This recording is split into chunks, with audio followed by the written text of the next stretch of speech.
Hello everybody, Scott Golden here with the Impact Review for the 9th of March 2021.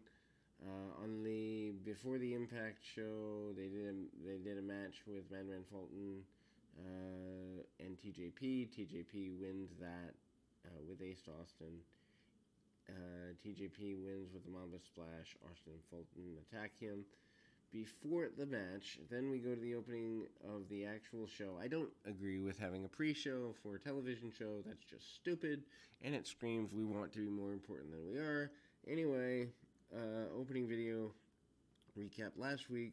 Good Brothers and Finn Juice teaming up against Triple XL and Reno Scum leads to a challenge for a tag team title match sacrifice, and they also highlight Deanna Purrazzo and Grayson Hogan and the attack of ODB. Jazz with Jordana Grace defeats Tasha Steelz with Kiera Hogan. Team of Jazz and Grace challenging for the Knockout Tag Team's title at Sacrifice. Hogan and Grace clashed last week in a three-way. Includes Purrazzo. This time around, Jazz and Steelz are included here. Steelz starts making fun of Jazz. Jazz gets in some offense. Teaches her a bit of a lesson. Steelz takes over, takes Jazz seriously, cuts her off. They go back and forth for a while. Jazz gets a couple near falls, locks on the STF, gets a submission win. It was fine. I don't know that Jazz, 20 years after she was in her prime, is someone they should be building around, but hey, you need some name value somewhere. GM Miller interviews ODB about challenging for the Knockouts title at Sacrifice. Why they have these monthly shows, I do not understand. ODB said that she'd be a five times knocked up champion soon. I don't think that's where they were going. Haha, there's the joke.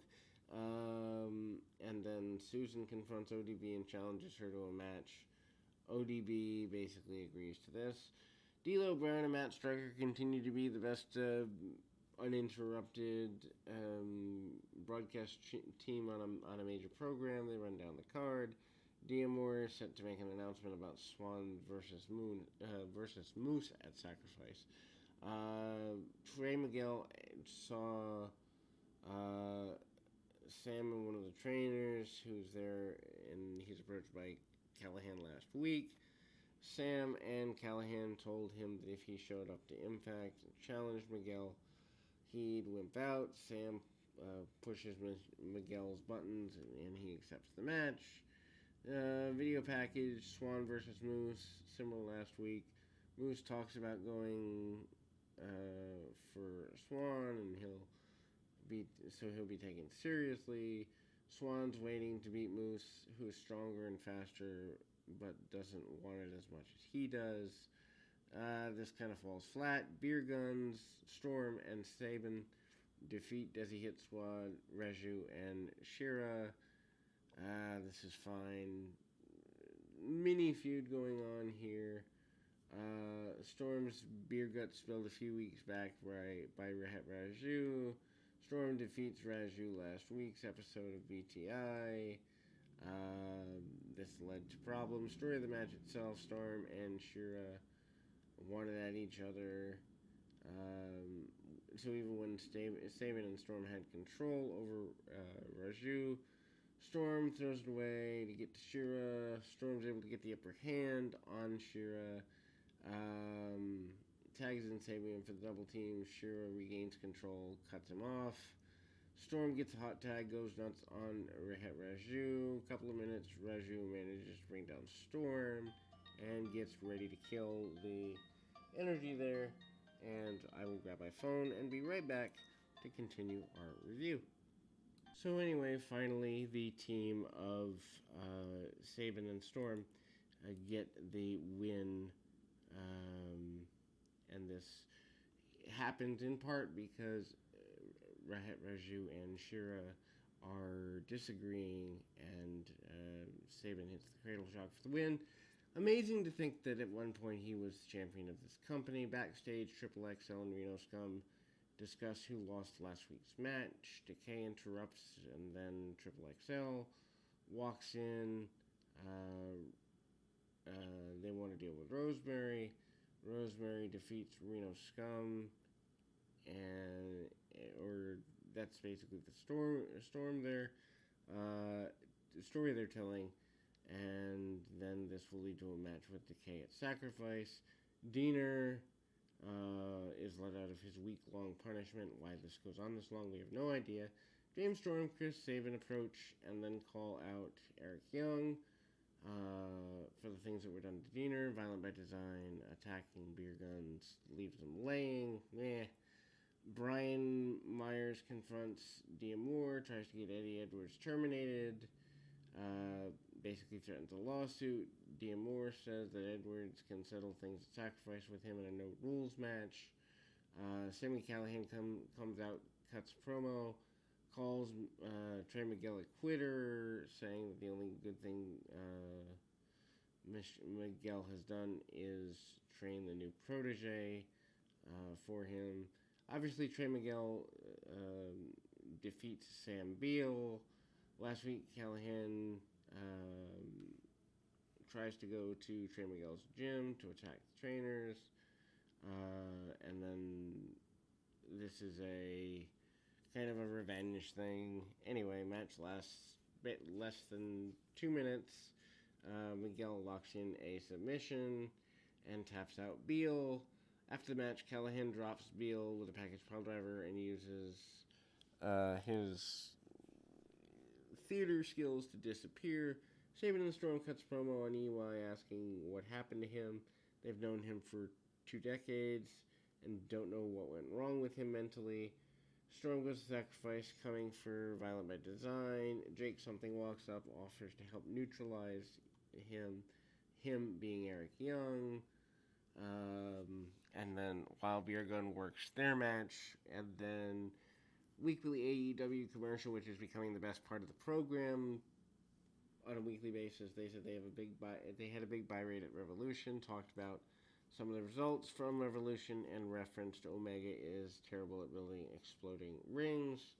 Eddie Kingston's actions were also acknowledged for the end of pay-per-view. Good Brothers and Finjuice sit down with D'Amour for the contract signing.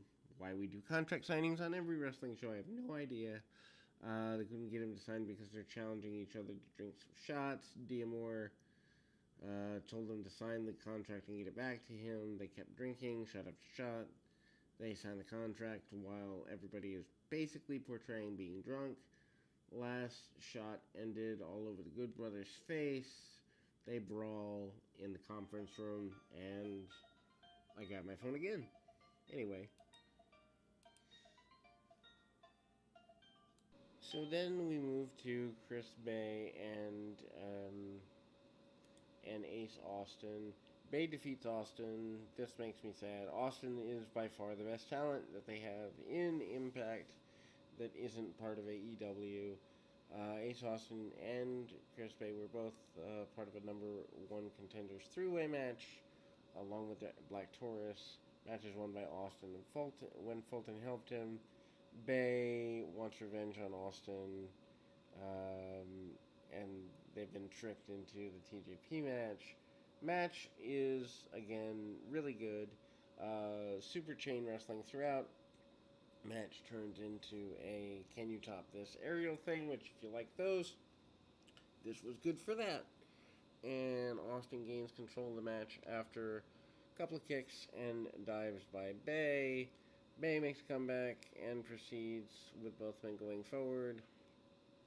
Some amazing sequences and counters. They dodge at one point. Both men fight on top of the turnbuckle, ending with both men spilling to the floor. Austin faces. He gets dropped on his.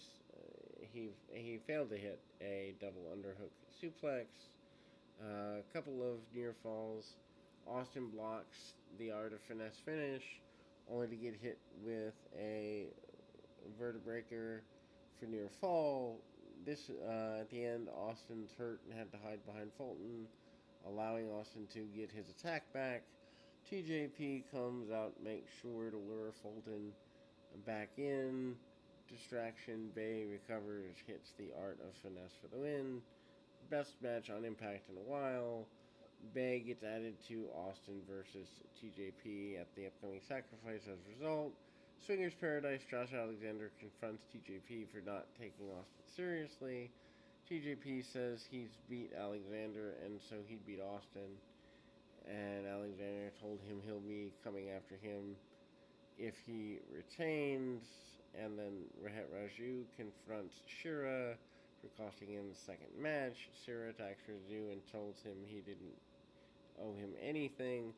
Odb beats Susie, which was a really weird way to end the show.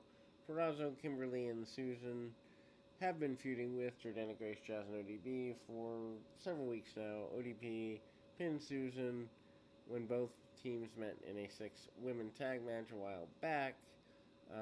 Susan wanted to get even one-on-one here. Match was a complete squash.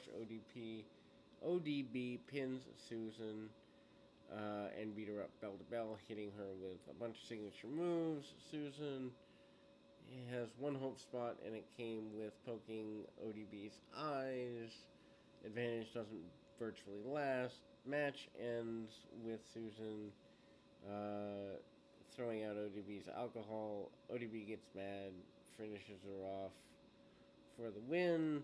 Post-match, Perazo and Lee come out and attack ODB till Grace and Jazz make the save. Hogan and Steels join the brawl, attack Grace, and they said they'd be wrestling a Sacrifice.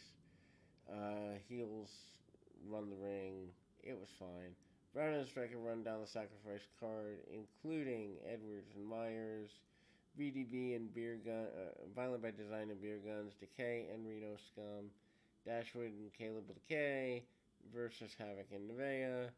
Diamore announced Moose came out to the ring, and he called out Diamore, and he brings up Rich Swan with him. Gives the announcement to both guys. Diamore announced the main event for Sacrifice will be title unification match. Diamore added that whoever wins will be defending at Rebellion against Kenny Omega in the Impact Championship versus AEW Championship match. Winner takes all. Afterwards, we see Don Callis talk with Omega, telling him things are going according to plan. Obviously, I assume this means that Omega wins eventually, sooner rather than later, and maybe it means that they unify the belts to where Omega has it, and then puts the Impact's title on Dynamite as a unified champion. Maybe they even go as far as to deal with a Triple Crown at some point and make the AEW Championship bigger than anything in WWE. That's where I would go. Anyway, hopefully this has been helpful. Recapped in less than a quarter hour what it would have taken you 2 hours to watch. So, keep your feet on the ground, your mind in the moment. Till next time, everybody.